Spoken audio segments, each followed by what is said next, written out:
السلام علیکم دوستو۔ صدام حسین کی پھانسی کے لیے عید الاضحیٰ کا دن رکھا گیا۔ انہیں 30 دسمبر 2006 کو کیمپ جسٹس میں سرعام پھانسی دے دی گئی۔ جب صدر صدام کو پھانسی کے پھندے پر لایا گیا تو وہ درود شریف پڑھ رہے تھے اور اونچی آواز میں کلمہ شہادت بھی پڑھ رہے تھے۔ ابھی کلمے کے الفاظ ان کے منہ سے مکمل ادا بھی نہ ہوئے تھے کہ ان کے پیروں تلے تختے کو کھینچ دیا گیا۔ صدام حسین وہ شخص تھے جنہوں نے 2 دہائیوں سے بھی زیادہ عرصے تک عراق میں حکومت کی، جنہوں نے ایک عورت کی صدا پر اسرائیل پر 500 سے زیادہ میزائل داغے۔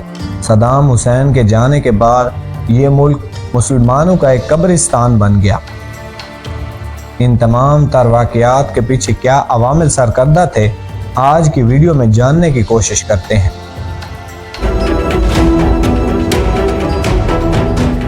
یہ کہانی ہے صدام حسین کی، جو عراق کے ایک چھوٹے سے گاؤں میں پیدا ہوا اور 24 سال تک تیل کی دولت سے مالا مال ملک پر حکمرانی کی اور دنیا کی آنکھوں میں آنکھیں ڈال کر بات کی۔ صدام حسین 28 اپریل 1937 کو عراق کے ایک چھوٹے سے گاؤں میں پیدا ہوئے۔ صدام حسین کی پیدائش سے پہلے ہی اس کے والد کا کینسر کی وجہ سے انتقال ہو چکا تھا۔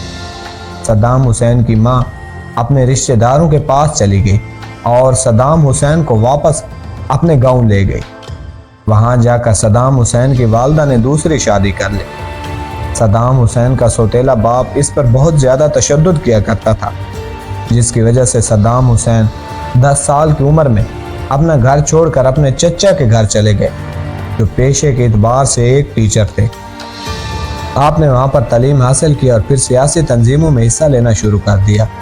20 سال کی عمر میں اس نے انقلابی بیس پارٹی جوائن کر لی۔ یہ نسبتاً ایک چھوٹی پارٹی تھی۔ اس کا اندازہ آپ اس بات سے لگا لیں کہ اس وقت اس پارٹی میں صرف 300 ارکان ہی ہوا کرتے تھے۔ صدام حسین نے بہت زیادہ تحریکیں چلائی، جس کی وجہ سے ایک سرگرم رکن ہونے کی وجہ سے آپ کو اس پارٹی میں ایک نمایاں مقام مل گیا۔ جب عراق برطانیہ سے علیحدہ ہوا تو اس وقت عراق میں صدارتی نظام رائج ہوا۔ صدام حسین نے ملک کے صدر کو مارنے کی کوشش کی، جس میں وہ ناکام ہوئے اور پکڑے جانے کے خوف سے ملک چھوڑ کر چلے گئے۔ پھر اس وقت واپس آئے جب عراق میں اس پارٹی کی حکومت تھی۔ ابھی حکومت بنے 13 ہی دن ہوئے تھے کہ اس نے عبدالرزاق النائف کو مروا دیا، جو اس وقت انقلابی بیس پارٹی کا سینئر رکن اور ملک کا وزیر اعظم تھا۔ پس پردہ ملک کا نظام صدام حسین ہی سنبھالنے لگا، کیونکہ اس وقت صدر ایک ضعیف شخص تھے۔ اس وجہ سے صدام حسین کے لیے ملک کا کنٹرول سنبھالنا اور زیادہ آسان ہو چکا۔ 16 جولائی 1979 میں بالآخر صدام حسین نے اس وقت اقتدار سنبھالا جب صدر نے استعفیٰ دے دیا۔ صدام حسین فوج کے سپریم کمانڈر اور ملک کے صدر بن گئے۔ جب ایران نے عراق کے سرحدی علاقے پر اپنا اثر و رسوخ بڑھانے کی کوشش کی تو صدام حسین نے ایران پر حملہ کر دیا۔ یہ جنگ 8 سال تک جاری رہی اور بالآخر 10 لاکھ لوگوں کی موت کے ساتھ بلا نتیجہ ختم ہو گئی۔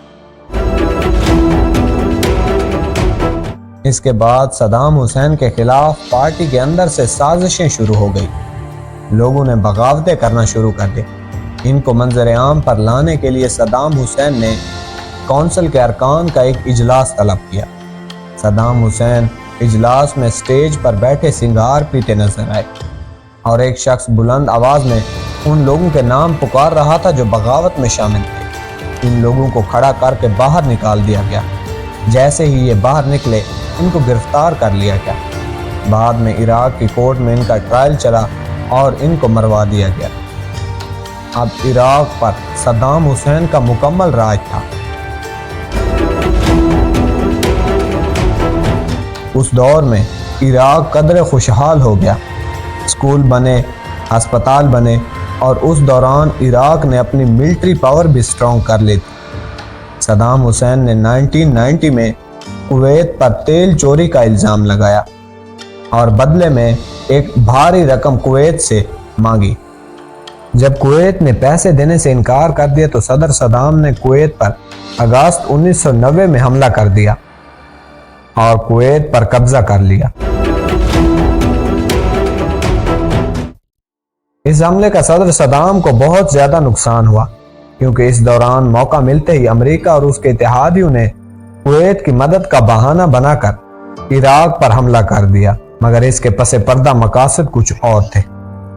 امریکہ کی نظر عراق کے تیل کے ذخائر اور اسرائیل کی حفاظت پر مرکوز تھی۔ وہ چاہتا تھا کہ وہ عراق سے تیل بھی حاصل کر لے اور عراق کو ختم کر دے تاکہ اس سے اسرائیل کی حفاظت ہو سکے۔